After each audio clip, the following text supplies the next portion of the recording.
Bum, bum, bum. Tonight, breaking news as we come on the air here on the Jeffrey Epstein Files, President Trump's sudden reversal. The House vote coming tomorrow on releasing the Epstein Files, and President Trump now this evening telling Republicans to go ahead and vote to release them. Why the shift? Also tonight, U.S. troops in Venezuela. President Trump this evening not ruling out U.S. troops on the ground in Venezuela as U.S. presence grows off the coast. What is the president planning? Our Matt Rivers off Venezuela tonight. This evening, tracking a new round of potentially deadly storms, millions facing heavy rain, flash floods, and possible mudslides. Drivers already off the roads, a father and daughter swept away. The new ICE and Border Patrol crackdowns, this time in Charlotte, North Carolina. Federal agents seen chasing a man through a parking lot. More than 130 people arrested. Tonight, the governor there accusing agents of stoking fear in the community. Tonight in New York City, the NFL player shot in critical condition, and new images this evening of the suspect wanted for the shooting. Tonight, more than 30 years after the murders of Nicole Brown Simpson and Ron Goldman, what ABC News has learned O.J. Simpson's estate has now agreed to. Tonight, the homeowner now charged after a cleaning woman is shot and killed through his front door. Authorities say she had gone to the wrong house. Tonight, the new images of the demolition of the White House East Wing as seen from the Washington Monument to make way for a new $300 million ballroom. The massive house explosion, at least 8 people heard of the blast, nearby homes evacuated. News tonight involving the suspect who jumped a barricade and charged at Ariana Grande during her movie premiere, What We've Learned. And a long time coming, Tom Cruise finally gets his Oscar, his emotional message, what he's now promising. You'll hear it. From ABC News World Headquarters in New York, this is World News Tonight with David Muir. Good evening. We begin tonight with President Trump's sudden reversal when it comes to the Jeffrey Epstein files. It comes with the House set to vote tomorrow. It appeared many Republicans were going to join Democrats in voting to release the files. The president now calling on lawmakers to make the documents public. President Trump, who for some time had tried to convince some Republicans not to support this. In fact, one member of Congress was brought into the Situation Room in the White House, where the FBI director and the Attorney General were waiting to try to convince her. It didn't work. The vote comes after the House obtained thousands of documents from the Epstein estate last week, including multiple emails with references to Donald Trump. Tonight, survivors of Jeffrey Epstein's abuse delivering new messages, pleading with members of Congress to finally make this happen. And tonight, President Trump is pressed. If the bill passes the House and then the Senate, will he sign it? Mary Bruce leading us off from the White House. Tonight, under intense pressure from his own party, President Trump suddenly reversing course, telling House Republicans to vote yes on a measure to release the FBI's files on sex offender Jeffrey Epstein, and saying if the Epstein bill passes the House and Senate, he will sign it. Sure I would. Let the Senate look at it, let anybody look at it, but don't talk about it too much because honestly, I don't want to take it away from us. For months, Trump fought to prevent this, even though he promised during the campaign to release the files. First, his close ally, Speaker Mike Johnson, kept the House out of session for 54 days, effectively stalling the vote. He has nothing, he's never had anything to hide. The White House then tried to pressure Republican Congresswoman Lauren Boebert to block the vote from happening, even summoning her to the Situation Room to meet with Attorney General Pam Bondi and FBI Director Kash Patel. But Boebert didn't back down. It came as the House Oversight Committee released a trove of documents from Epstein's estate, Trump's name mentioned again and again. In one 2017 email, Epstein writing, "I have met some very bad people, none as bad as Trump, not one decent cell in his body. So yes, dangerous." In a 2018 text to an unidentified person, Epstein claiming, "I am the one able to take him down." By the weekend, dozens of House Republicans were preparing to defy the president and vote to release the files, including his close ally, Congresswoman Marjorie Taylor Greene. I have no idea what's in the files. I can't even guess, but that is the questions everyone is asking, is why fight this so hard? The president furious, but facing a likely loss, Trump changed course, telling House Republicans to vote yes, saying, quote, "The House Oversight Committee can have whatever they are legally entitled to." Watching this all play out, Epstein's victims. I suffered so much pain. So much pain. So much pain. 11 women in a new PSA pleading for the files to come out. I was 14 years old. I was 16 years old. This is me. Tonight, I spoke with one of those women, Annie Farmer. Do you think these files will ever see the light of day? I wouldn't be here if I didn't believe that was possible. I do believe it's possible, and I do think that people will demand that it happens. And if you could say one thing to the president, send him one message, what would it be? Keep your word, please, and release these files. And David, it's important to keep in mind that the president doesn't have to wait for Congress to release the Epstein files. He could order the Justice Department to make them public right now, tonight. But so far, the president has not done that. David. Mary Bruce leading us off from the White House. Mary, thank you. Tonight, the U.S. military presence off Venezuela growing. And President Trump this evening not ruling out U.S. troops on the ground inside that country. And now Venezuela's President Maduro at the microphone pleading for peace. Our Matt Rivers off the coast of Venezuela tonight. Tonight, President Trump now saying he is not ruling out putting U.S. boots on the ground in Venezuela. As the largest, most advanced aircraft carrier in the world, the USS Gerald Ford arrives in the Caribbean. I don't rule out anything. We just have to take care of Venezuela. At least 15,000 U.S. forces now deployed in the Caribbean. And here in Trinidad, we're just 15 miles from Venezuela. And right off the coast there behind me, U.S. forces are conducting joint training exercises, part of the largest U.S. military buildup in this region in decades. The U.S. saying it will designate the Cartel de los Soles, a drug trafficking group it says is run by the illegitimate regime of Venezuelan President Nicolas Maduro, a foreign terrorist organization, an accusation Maduro denies. President Trump saying that designation could allow the U.S. to target Maduro directly. Trump also leaving open the idea of talks with Maduro, but making it clear that does not mean using the U.S. military is off the table. We may be having some discussions with Maduro, and we'll see how that turns out. Venezuela today insisting it is always open to dialogue, as Maduro ordered a massive military call-up of his own, some 200,000 troops, while publicly calling for peace. Peace, peace, peace. Hacer todo por la paz. And David, tonight, as those joint military exercises play out just off the coast there behind me, and big questions remain about potential strikes inside of Venezuela, tonight the president also not ruling out strikes against Mexico, saying, quote, "It's okay with me, whatever we have to do to stop drugs." David? Matt Rivers off Venezuela tonight for us. Matt, thank you. This evening, millions of Americans are bracing for very dangerous storms yet again. They have already turned deadly in California. Multiple people killed, a father and daughter swept away. Lee Goldberg standing by with the forecast, and Trevor Ault with the images now from Los Angeles. Tonight, a powerful new round of storms is slamming Southern California after a deadly weekend of torrential rain, mudslides, and crashes on the 101 freeway in Ventura. Drivers were carefully passing a disabled vehicle when another car slammed into them. It's unclear if anyone was hurt. High winds snapping huge trees, crushing this car in Altadena.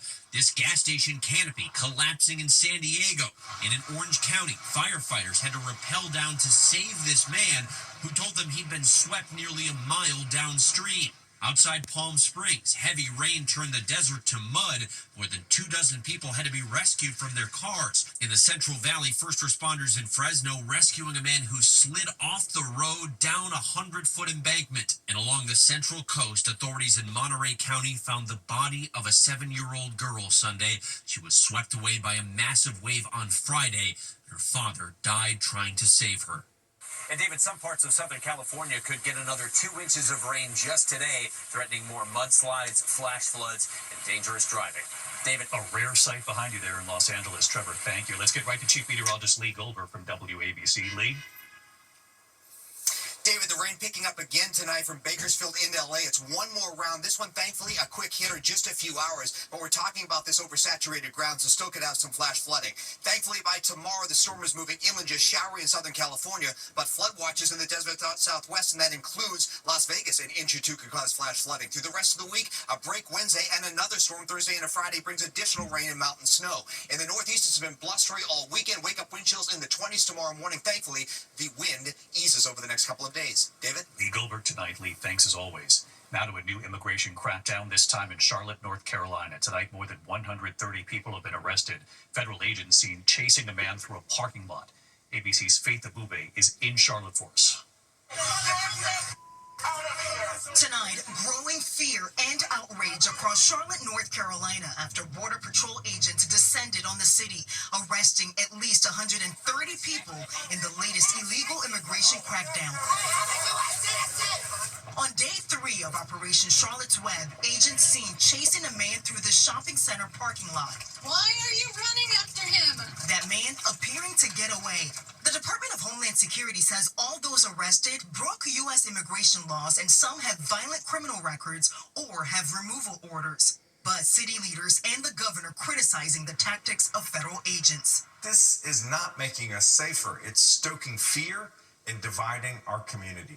Agents seen here smashing one man's car window, ordering him to get out. DHS says he was interfering with their operation. That man telling our affiliate WSOC he was released after showing proof he's a U.S. citizen. Gloria Connor is also an American citizen. She says her grandson is afraid to go to school. I said, why are you scared? You born here. Grandma, I'm scared because them will send me through. Do you see them doing? Because we look Spanish.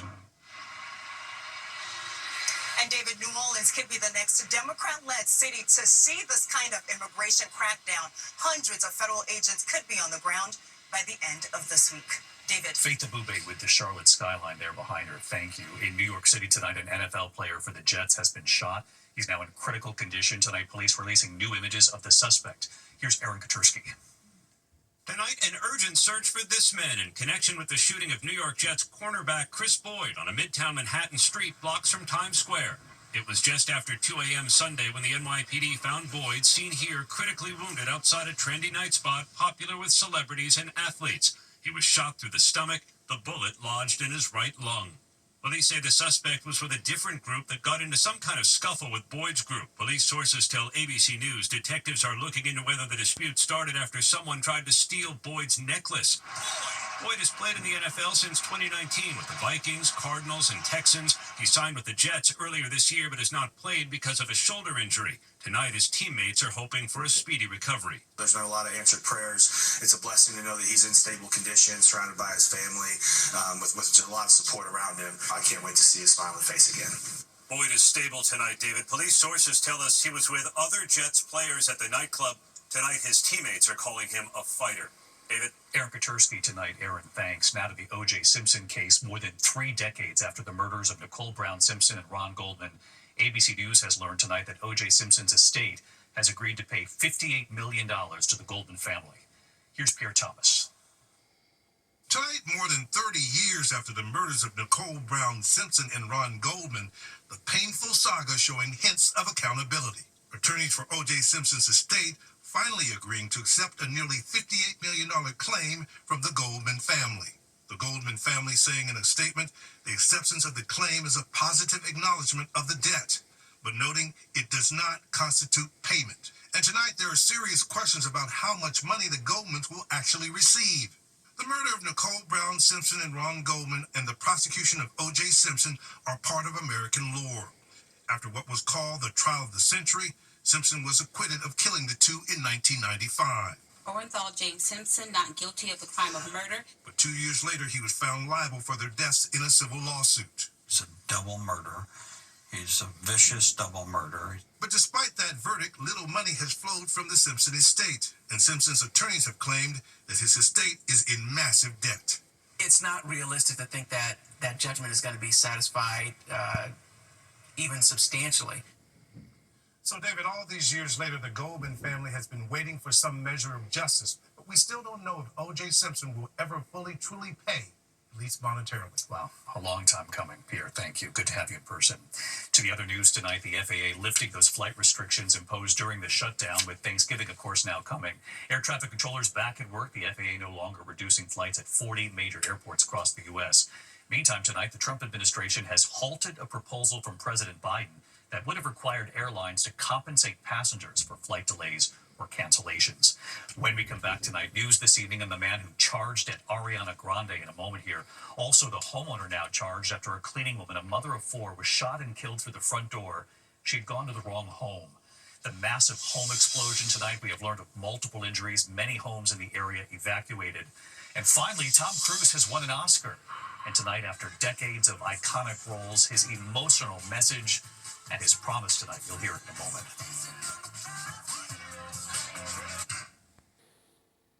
Tonight, a homeowner has now been charged with voluntary manslaughter for fatally shooting a cleaning woman through his front door in Boone County, Indiana. Police say the wife and mother of four had gone to the wrong home in an Indianapolis suburb. Homeowner Kurt Anderson called 911 reporting a possible home invasion. The prosecutor deciding his actions don't fall under the state's Stand Your Ground law. Tonight, a home explosion has injured at least 8 people in the Chino Hills area of Los Angeles. Take a look. This massive explosion leveling the home Sunday afternoon. More than a dozen nearby homes evacuated until a gas leak at that home could be stopped. None of the injuries appear to be life-threatening. Tonight, new images of the demolition of the East Wing at the White House. This is video captured from atop the Washington Monument, showing debris from the East Wing mostly cleared away. Workers now making room for President Trump's new $300 million ballroom.